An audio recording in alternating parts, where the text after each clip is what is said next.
Hello, friends, and welcome back to Stories About Entitled People. In our first story, we meet a retail employee just trying to do his job when a very angry customer walks in, convinced that every oven she's received is broken because her chicken won't cook right. But before we begin, best way to support our channel is to leave comments, like, and subscribe with the turned-on bell so you don't miss the new video every single day. Here we go. Customer blames the oven, the store, the installer. Spoiler, it's her cooking. So I was mainly a sales rep in a big retail tech chain. Not sure if allowed to use names here.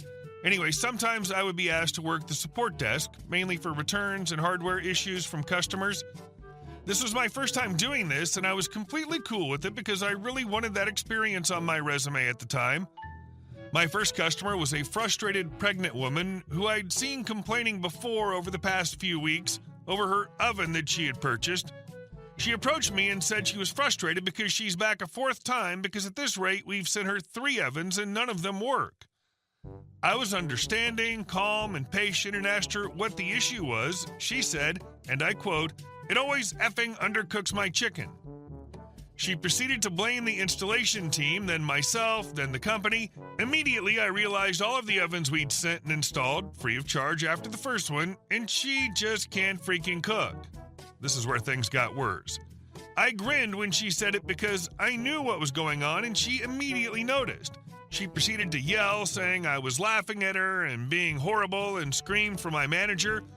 I went out back to grab my manager and explain the situation. He burst out laughing, and we spent a good 5 minutes out the back to calm down and get straight faces.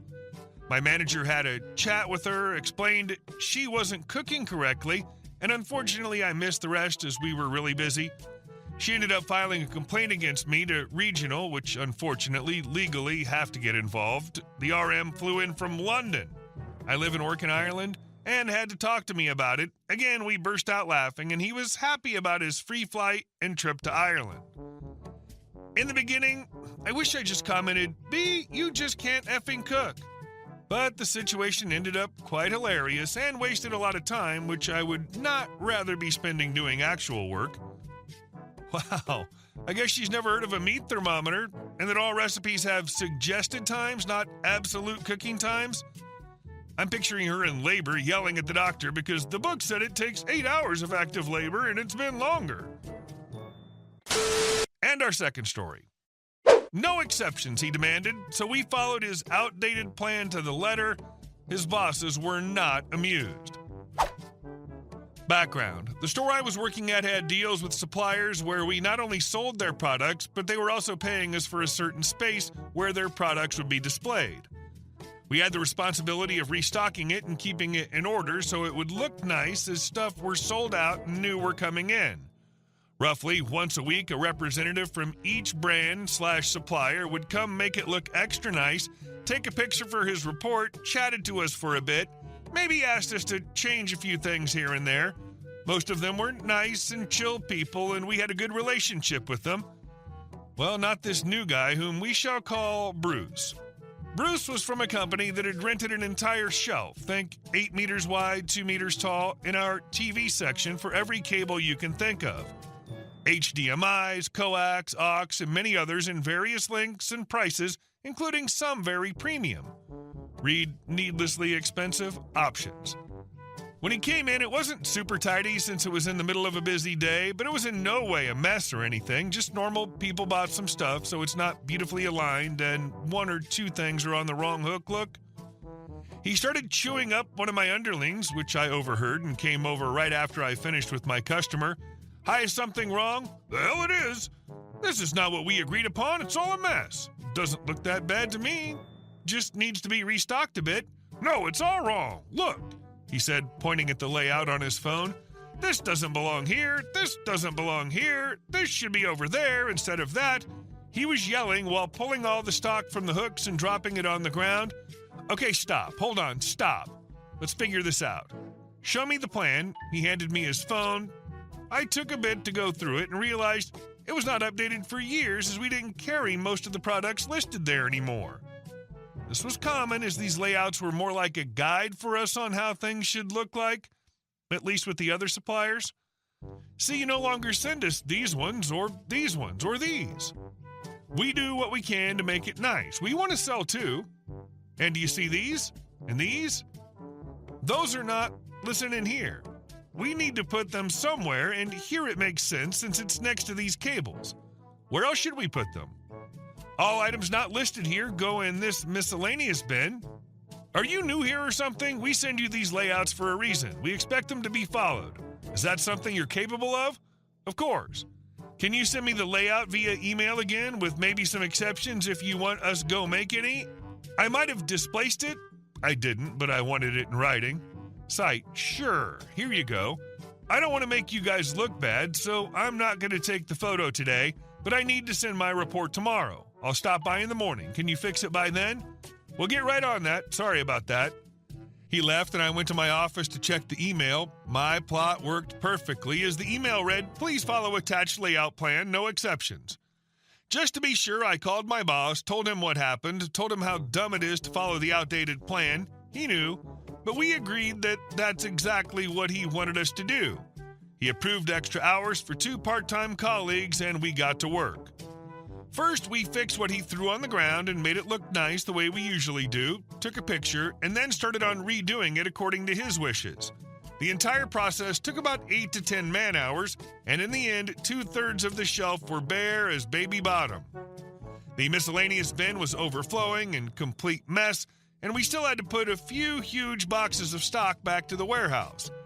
We took a picture, closed the store, and went home awaiting the upcoming crap show. The next day, both me and my boss had a shift scheduled, and when Bruce arrived, he lost it. My boss politely asked him to deal with it in his office, otherwise he would have him removed from the store. Apparently, he kept blaming us, and in his rage, this dum-dum with a brain so dense that it could only be examined by a geologist decided to storm out of the store and placed a complaint on us to his corporate. Needless to say that my boss explained the story to them really well, forwarded Bruce's email, and attached picture of before and after that we made the day before. Within 2 hours, 3 guys from the company came and started redoing the whole thing pretty much the same way we had it before. We helped when we didn't have any customers to tend to. They promised to draft and send us new updated layout, but made it clear that we are welcome to adjust it as we see fit based on current stock. We never heard from Bruce again, nor had any issues with this company. I love it when someone so confidently clueless insists on being proven wrong in the most expensive, embarrassing way possible. Bruce clearly never learned the phrase, "If it ain't broke, don't fix it," or at least maybe check if your rules still apply. The best part is his angry email to corporate basically signed his own resignation letter from your store. Hope Bruce learned that yelling louder doesn't make you more correct, though I'm skeptical. And our last story. City attorney tries to outsmart farmers, ends up paying the ultimate price. I've been a farmer my entire life, working the land that's been in my family for generations. Our community here is tight-knit, filled with families who've known each other for decades. So when we heard that a big-shot attorney from the city had bought the old Wilson farm next to mine, we were curious but hopeful he'd fit in. The attorney, fresh from selling his $2 million city home, moved into a sprawling house on about 50 acres of prime farmland with woods and open fields. For over a decade, I had had a handshake agreement with Mr. Wilson, the previous owner. I'd mow his fields for hay, harvest sustainable timber from the woods, and in return, he'd receive plenty of wood to heat his house through winter. It was always a fair deal, no complaints. Hoping to continue this arrangement, I approached my new neighbor shortly after he settled in. The attorney, though polite at first, didn't like the idea of a simple handshake agreement. He told me he'd draw up an official contract. I wasn't thrilled about it. Around here, a man's word is still good. But I agreed, thinking maybe it was just his city ways. When I returned the next week, he handed me the proposed contract. I nearly choked when I read it. "You want me to pay you $1,000 every time I mow your fields?" I asked incredulously. "Yes," he replied firmly. "It's my property after all. You use the hay to feed your cows for free. I think that's only fair." "And you want half of all timber profits or half the cut wood?" I questioned further. He nodded arrogantly. Absolutely, wood's valuable and I'm not going to be taken advantage of. I was stunned. Clearly he didn't understand farming economics or neighborly generosity. I declined his offer, knowing no farmer around would accept such terms. Word traveled fast in our farming community. Every neighbor I spoke to shook their heads in disbelief. Soon the attorney discovered nobody would mow his fields or touch his woods under such conditions. The lush fields turned overgrown and wild, looking neglected. Winter came, and without our usual wood agreement, the attorney quickly depleted his wood pile. Forced to rely on his expensive oil heating system, he faced monthly bills upwards of $300. Rumor has it he complained bitterly to anyone who'd listen about how costly his new country life had become. Then came spring, and tax assessments rolled around. Given my role as a respected member of our farming community, the town tax assessor asked if I'd worked the attorney's land that year. No, I answered honestly, and I don't know anyone else who has either. Turns out that simple fact was significant. In our state, farmland gets taxed at a far lower rate than residential property.